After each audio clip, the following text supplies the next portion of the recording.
Now you'll find this story very interesting.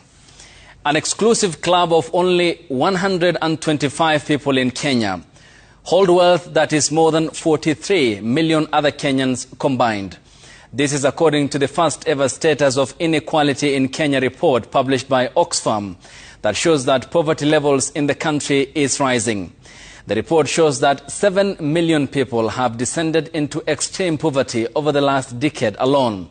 Equality proponents are now calling on the government and the political establishment to rethink the structure of the economy and prioritize measures that promote wealth distribution that protects low-income earners across the country. Brenda Wanga has that report. It is a tale of two nations existing within one border. On one side, opulence and excess. On the other, a daily struggle for survival. A new report by Oxfam Kenya has quantified this disparity, and the numbers are staggering. The findings reveal that the wealth accumulated by just 125 super-rich individuals is equal to that owned by over 42.6 million Kenyans. It is a gap that is not shrinking, but widening at an alarming rate.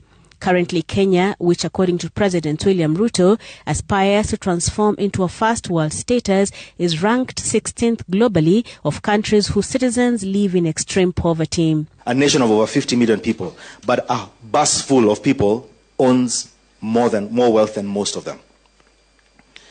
Here's the thing, Kenya is getting wealthier, but its people are getting poorer.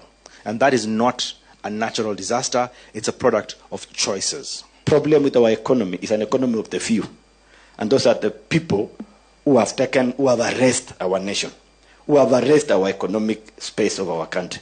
The unfortunate part of it is some of them are those in governance, and this is where we have problems. The report highlights that this inequality is most painful in the provision of essential services. In healthcare, the divide is a matter of life and death. In education and employment, the story is the same, with a significant segment of the population already rigged out of quality education. Capitation in our primary schools, because it's primary school that started in 2003 in terms of free basic education.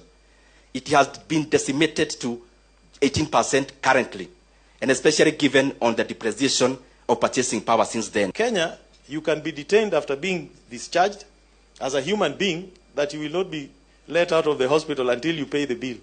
Even dead bodies are being detained, yet there is no property in a human person that you can detain as security. The report also shows that the Kenyan job market remains volatile, with 85% of the workforce being informal, with glaring gaps in pay between the genders. For every 100 shillings a man earns, a woman makes 65 shillings.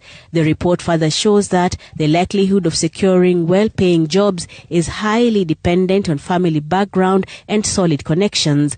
Women face barriers to entry into paid labor force due to the unpaid care workload and social norms. With this report, this is a very powerful weapon.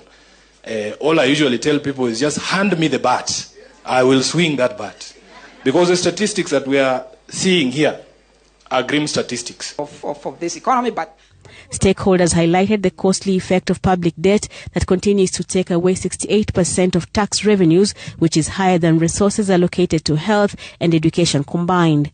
Oxfam is now asking the government and policymakers to initiate measures including tax reforms to lessen this gap, including a progressive tax regime that taxes the wealthy more to redistribute the resources. At the moment, just over 3 million Kenyans in the formal sector bear the heaviest burden of taxes from their incomes.